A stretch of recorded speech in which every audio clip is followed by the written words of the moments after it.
So we just finished our warm up. This is what, day four? Day four, our second upper body day of the week, and we're starting off a little bit different. And this is kind of like a two-pointed approach that I'm taking. One is because we're going into a conjugate block after this, so I want to start kind of getting into the mindset of how a traditional block looks. So we're doing dynamic effort bench press. But two, I wanted to be a little bit more specific with the bench approach for the final block. Less variation, just to make my life a little easier, and a little bit more direct as far as upper body power goes. So with that being said, first movement, dynamic effort barbell bench. And as you guys know, or may not know, honestly, I probably shouldn't assume that. Dynamic effort is one of those things where there's a focus on the speed strength side of things. So if you're familiar with the speed strength continuum, we're erring on the faster side of the spectrum. And so we're not going to go obscenely light, because if you guys can see on camera, I do have the bands on here. And that's a whole other topic of conversation as far as accommodating resistance goes. And I'm not going to get into all that because I do want to work out today and get this over with. But we can go over that in the future or in the comments if anyone has questions about it. But basically, the gist of today is going to be probably the lightest of the last 4 weeks here. I'm not going to go too crazy right out of the gate. And even by week 4, we're not going to do anything obscene. I'm probably going to hover somewhere around 50% of straight weight and then plus bands. So that'll probably shoot us up to give or take 60%, 65, something like that. Because these bands aren't very heavy. They're literally 20 pounds a pop, maybe 25. So with that being said, that peak tension also only really occurs at mid-range to lockout. So at the bottom, you're still looking at 50, 52%, somewhere around there. And we're doing 6 sets of 3, which is, if you're familiar with Prolepin's chart, it falls right into his recommended rep range for speed. So that is a giant fucking wasp. I need to kill that motherfucker. Dude, I hate, they hover right outside my house. God, I kill them all. Anyway, before we get too distracted again, I'm going to go ahead and knock out this first set. It's just an empty bar. The first few, I'm going to do slow, just because I still need to get into the pattern of pressing, and then we'll speed it up. We'll take a quick break, literally a very quick break, and then we will do our fast reps. So, here we go.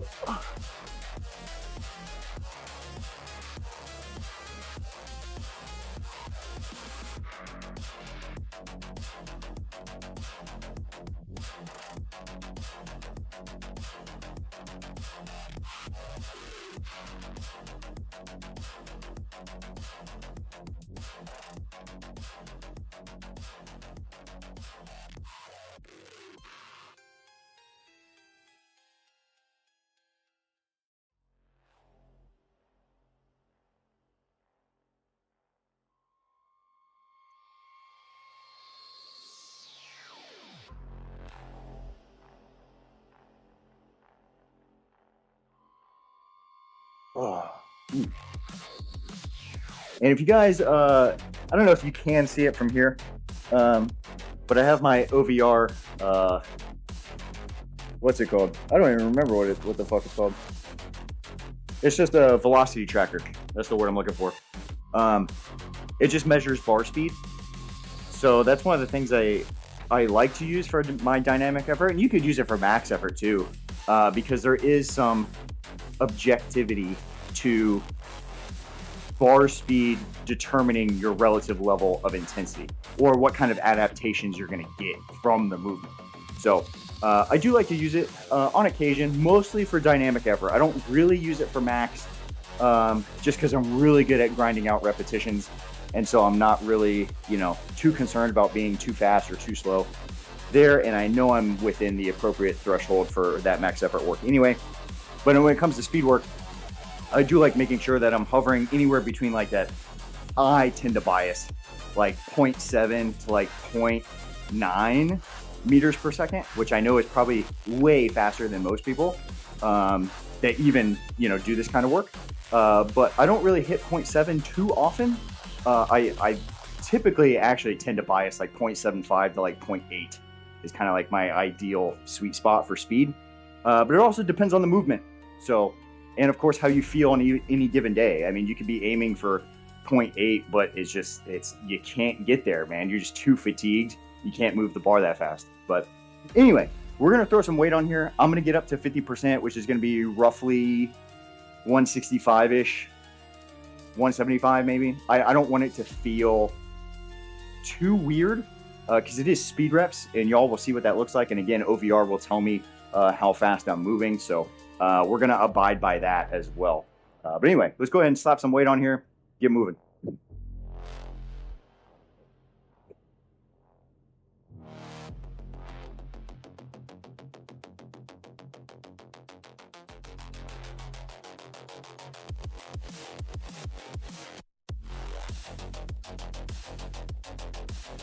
Still a little too light to where I'm kind of launching myself off the bench a little bit, but it's been a while since I've done dynamic effort, so I do like to kind of ease into it. And I should show you guys this too, because this is what I'm referencing. Hopefully you guys can even see this. I don't know if I can pull this far over. Let me just unplug for a second. If you guys can see this right here. Whoops, sorry. Whoop. So this is the OVR app right here. And so basically that number, that big number right in the middle, is my average velocity. And so you can see the peaks and the lows here, like per rep. So I did my 3 reps. You can see the second one was the fastest, and the third one slowed down again. And so really, you know, is it make or breaking like your training by not knowing what that is? No. And OVR, you know, would probably disagree, you know, because it's their product, right? Maybe they wouldn't.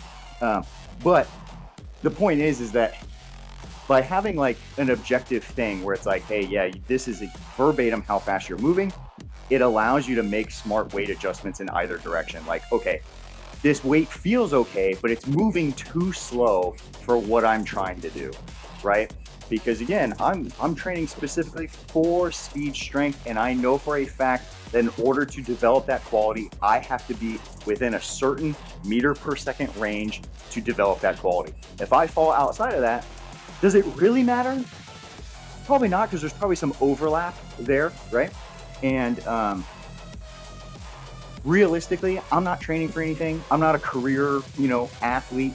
I'm not fucking, you know, going to the Olympics or anything. So does it really fucking matter? No. But I like using it. I like having the data. I think it's cool. I like to compare the data to other data points as I train throughout the year. I also like to see previous heavyweights move quicker. That's super cool, because I'm like, damn, that shit used to take me forever. Now I'm smoking it at like 1 meter per second or whatever, right? So, you know, that's just cool data for me to have. So I like to use it.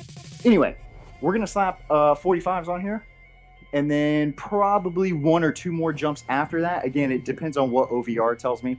As long as I'm within that range, we're cooking. So let's get on it.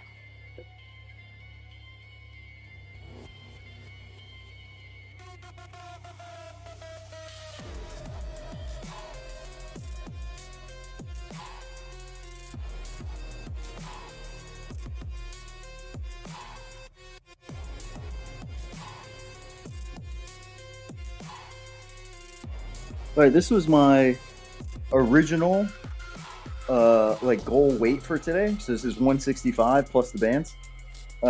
So we'll see how this moves. We'll see where OVR puts me, and then I might go up or I might stay here. But regardless of what we do, we normally pick a weight and then stay there for the 6 sets, right? So you won't pyramid at all. You won't ladder us in, whatever. You'll pick a weight that's ideal, because what you'll notice is over the course of the sets, you start to slow down. Depending on how much volume you're doing and how amped you are beforehand, you may actually notice that your performance increases about halfway due to like PAP. And then you'll notice the performance starts to come back down as you do even more sets, right? So sometimes that'll happen. Really, that isn't necessarily a bad thing. It just means, you know, you're actually warmed up, ready to go, and you're witnessing PAP in real time, which is pretty cool.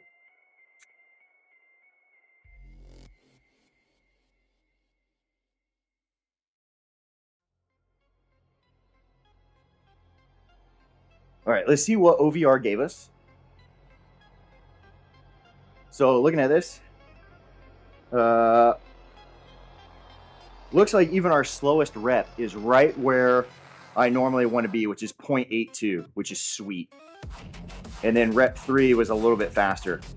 So that's like kind of like intra-set PAP, right? As you do those first couple reps, your nervous system kind of turns on for a second, and then rep 3 is just fast as shit. So that's pretty cool. We'll probably stay there because that, like I said, that was my intended working weight. So I'll probably just stay there, and we'll do 5 more sets of that.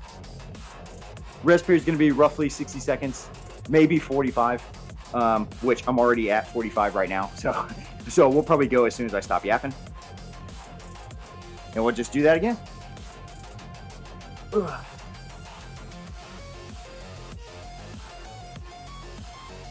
And the reason rest times are short for power is because, again, it's power, right? You don't need, and it's not maximal power.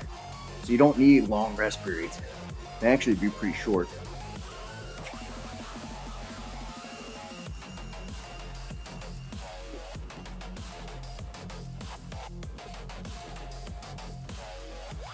See where we got with that.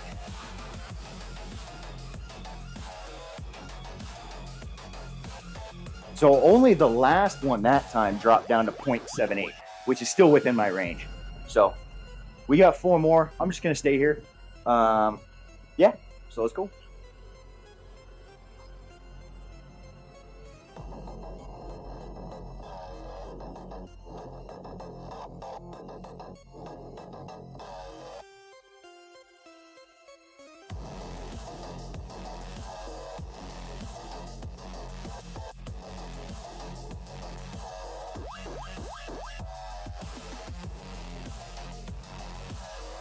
Still maintaining that speed, which is a great sign. We're having a few peaks on like the rep 2s of these sets, but we seem to be maintaining that average of about like 0.81 to 0.83, so it's good.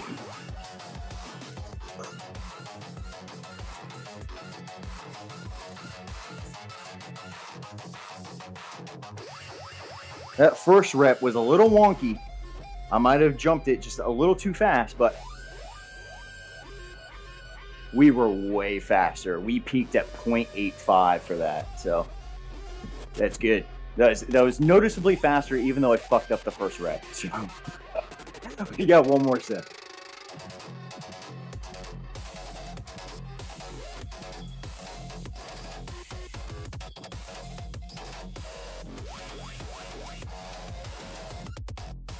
What do we got? Maintain that speed. So we weren't as fast. Set 5 was definitely the fastest one. But we did maintain. We stayed above 0.8. So anyway, that's it for that. That's all 6 sets. So now we're going to run into pull-ups. I believe we're just doing military style pull-ups. So traditional grip, hand position. And I think we're loading up 5s, I think. I don't remember. But anyway, we're going to go ahead and set up for that. And this is a short workout today, so we should be done actually pretty soon. All right, guys, we're doing pull-ups. It's going to be 3 sets of 5. And normally when I do pull-ups, I normally ramp to just a max. So regardless if that's like 8, 6, 5, 4, 3, 2, 1, whatever, like it's normally how I train pull-ups. Today, though, we're doing straight sets. So I'm thinking like a 45 added for 3 sets of 5. That should be fine. So we'll kind of see how that goes. First set's just going to be body weight, just because it's been a while. I've been doing lat pull downs for a long time. So we'll kind of see how this goes. And then we'll slap some weight on. Let's see what we can do.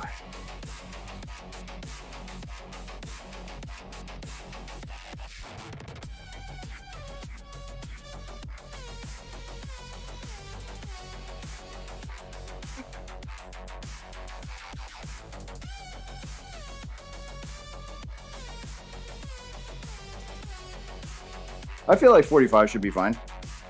It'll be pretty tough by the second and last one, that's for sure. So, just because one of the things that you'll see people fuck up on pull-ups is, I guess I could demo it because it might be a little hard to visualize, but people will typically pull and then shrug at the top to where it looks like this, where you really need to pull to where the shoulder blades come down. So instead of the scaps elevating and like internally rotating where you end up like this, you're going to be retracted and depressed, collarbone up to the bar.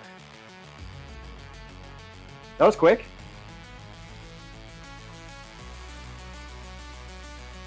All right, guys, we threw a 45 on.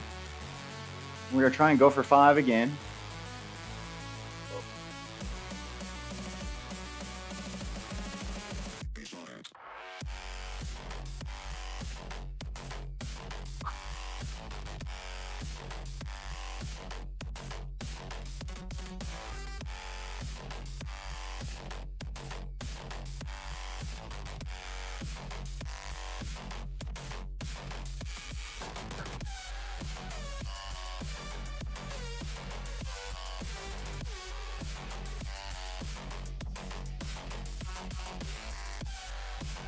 Not too bad.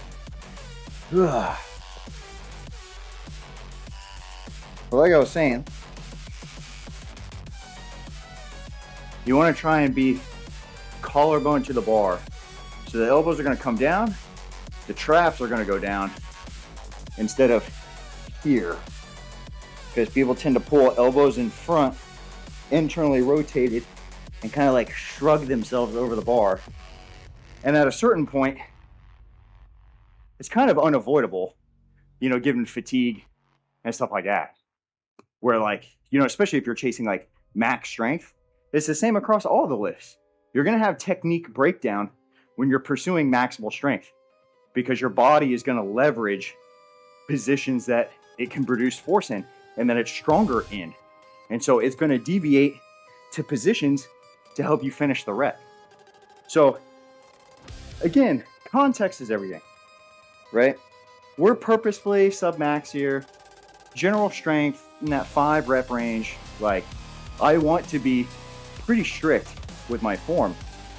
But understand as well, as fatigue sets in, technique breakdown is going to occur. So even if, you know, reps 1 through 3 look great. 4, a little bit of shrugging. It was okay. 5, that's still fine. Because you're also reaching that stimulus of repetitions that create the adaptations you're looking for, i.e. getting more jacked, getting stronger. So don't let technique be the all-defining factor for how you do something. Technique is important, totally, but there's also such a thing as good enough. Good enough. You do that, solid. As long as you're good enough, it's not going to hurt you. There's no argument. And not to mention, don't be one of those people where it's like any fault in technique is going to hurt you. That is absolutely false. Absolutely false. Anyway, enough yapping. We got 2 more. See ya. All right, guys, round number 2. Oh. Oh.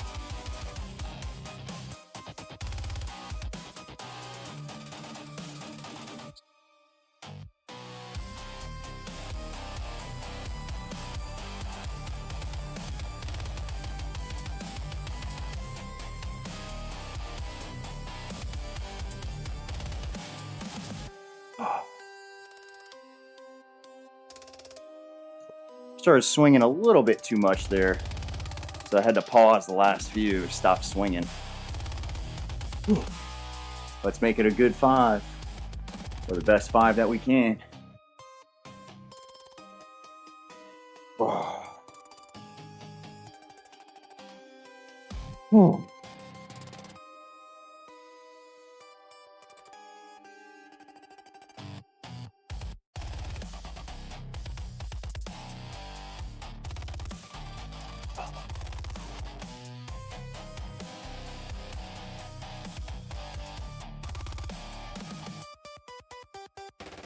Oh, I honestly feel like that last set was probably the best one, if I was being honest.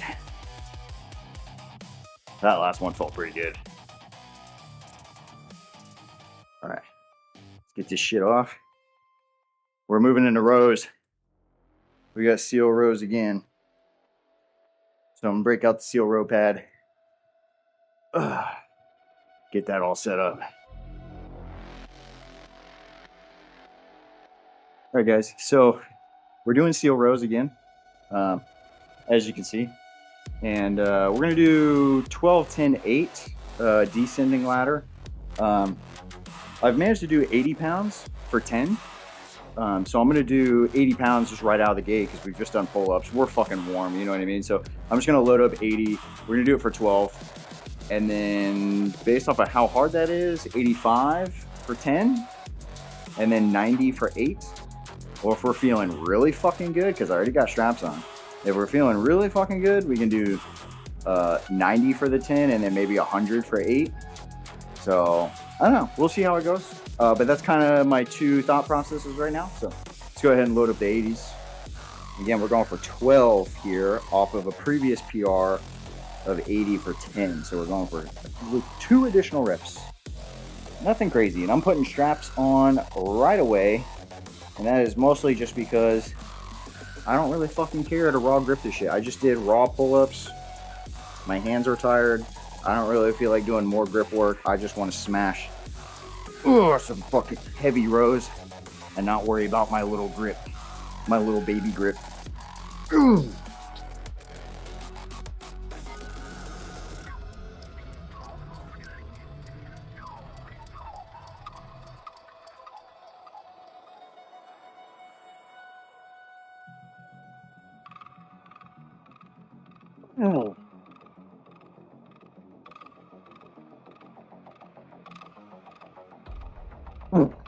One more.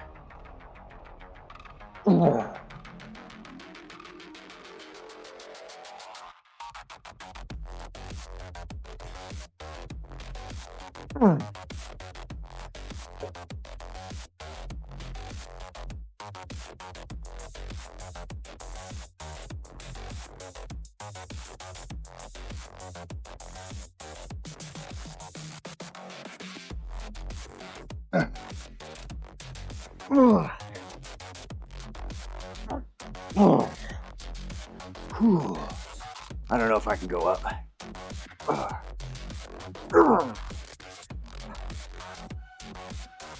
So what I'll do, I felt my range of motion kind of shortening a little bit. So what I'm gonna do is I'm either gonna go for 8 or failure, whatever comes first. And I'm gonna try get that full ROM as much as I can. So just because I don't think I can do 90 with good technique. I think it'll probably look like shit. So we'll stick to 85. Just need to be better about it. Let's go.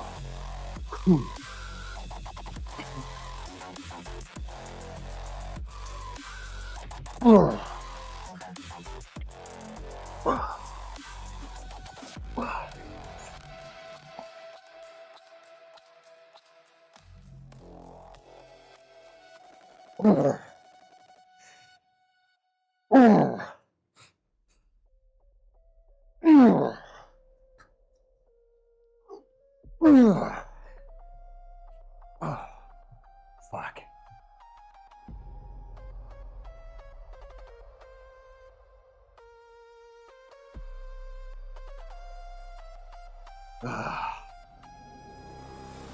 What a wuss. Couldn't even get 8. What a wuss.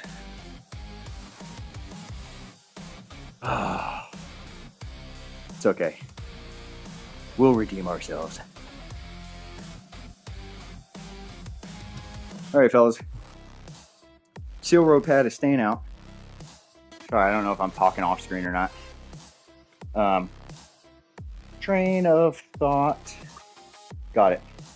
So this next one is a chest supported lateral raise with external rotation at the top. So I know that probably sounds like The fuck are you talking about? I'll show you.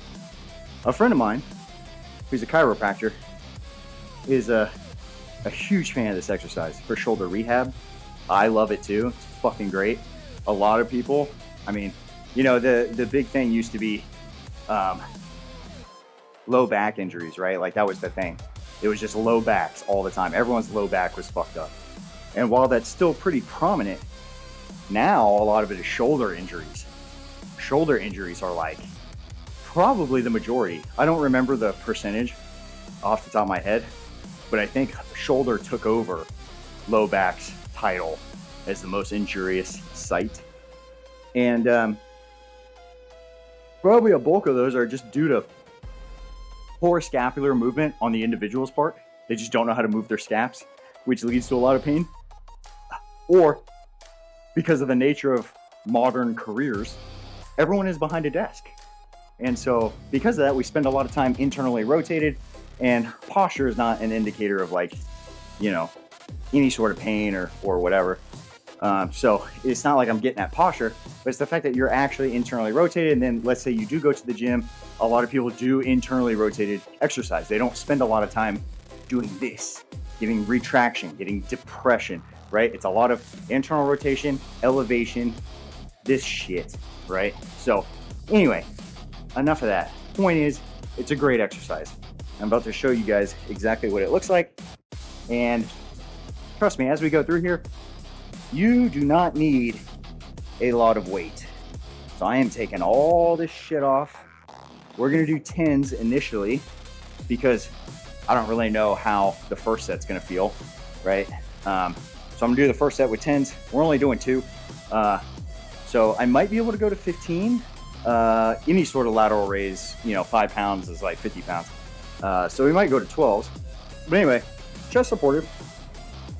And basically we're gonna have to thoracically extend at the top. So if we lateral raise here, boom, externally rotate, and then back down.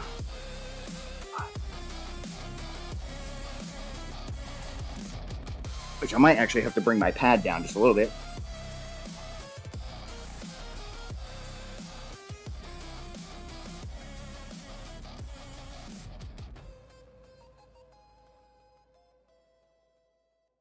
One. Oh, nice. Yeah, I could probably throw like some 2s on there. Bring it up from 10 pounds to 12. And I might, come on, get on out of there. Bring this down just a little bit.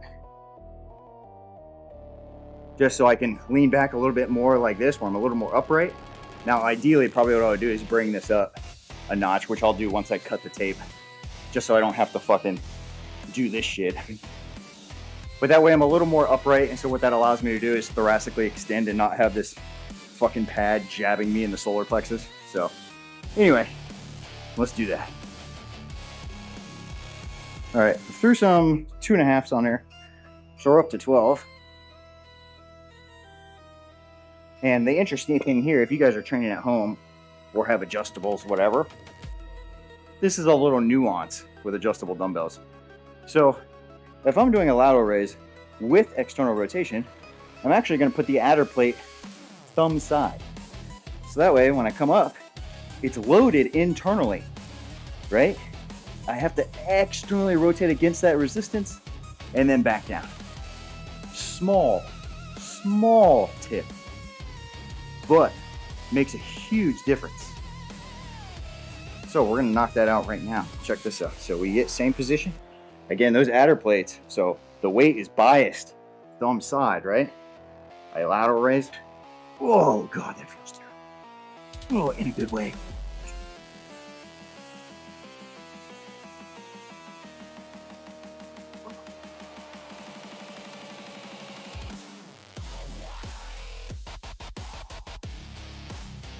Oh.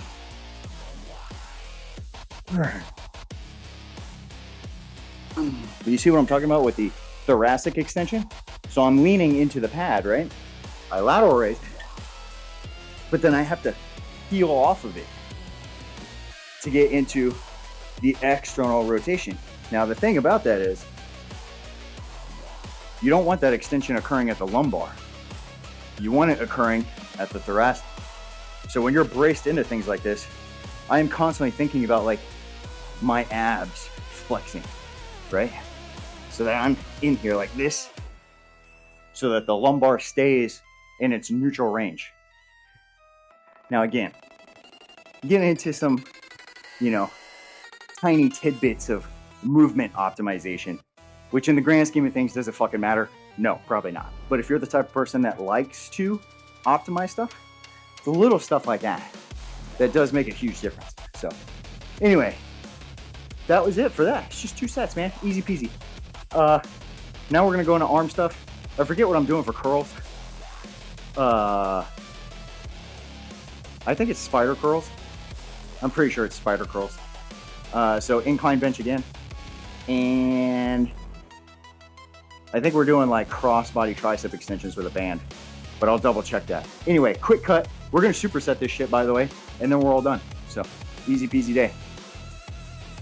I lied. I have a few things left.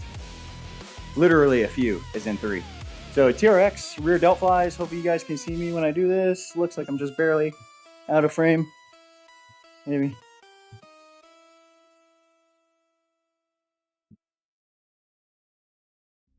We got 10 of these. 4.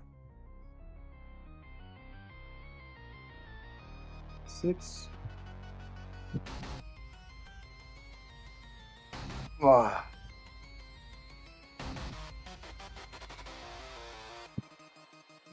Woo. Nice. We'll do one more of those. Quick, like 30 seconds, and then arm stuff.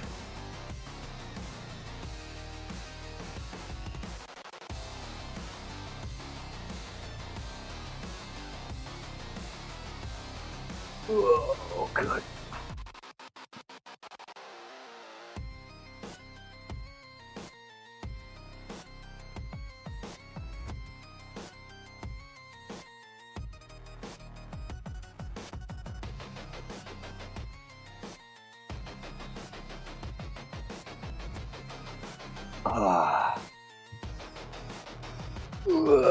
One more. Nice. There for this last superset here. Spider curls, crossbody banded extensions. 2 sets, maybe 3, depends on how they feel, for like 8 to 12.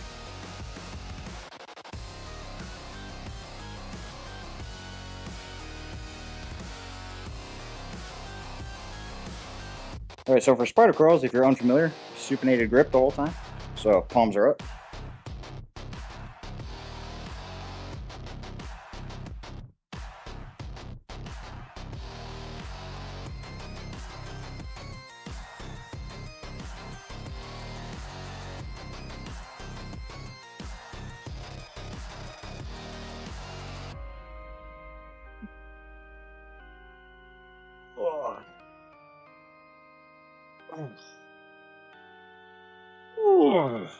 Nice. Whew. Might throw some 2s on there. Bring it up to 25. We'll see.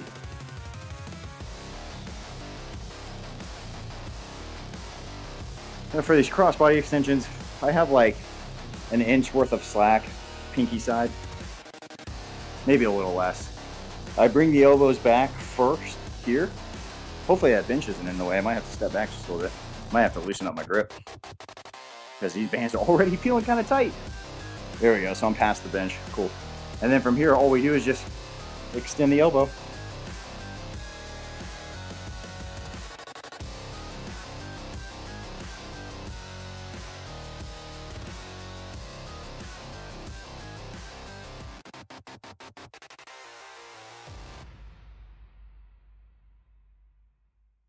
That wasn't too bad. Probably choke up a little bit. We're gonna do one more.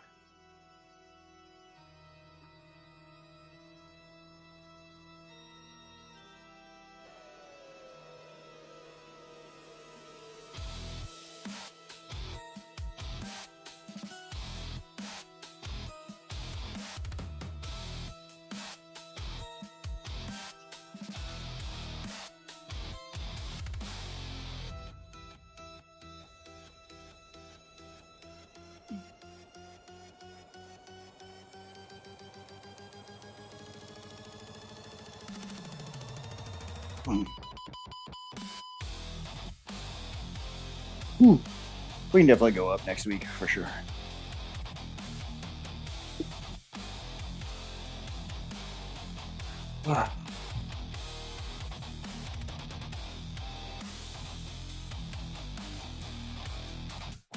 Come on, buddy. I believe in you.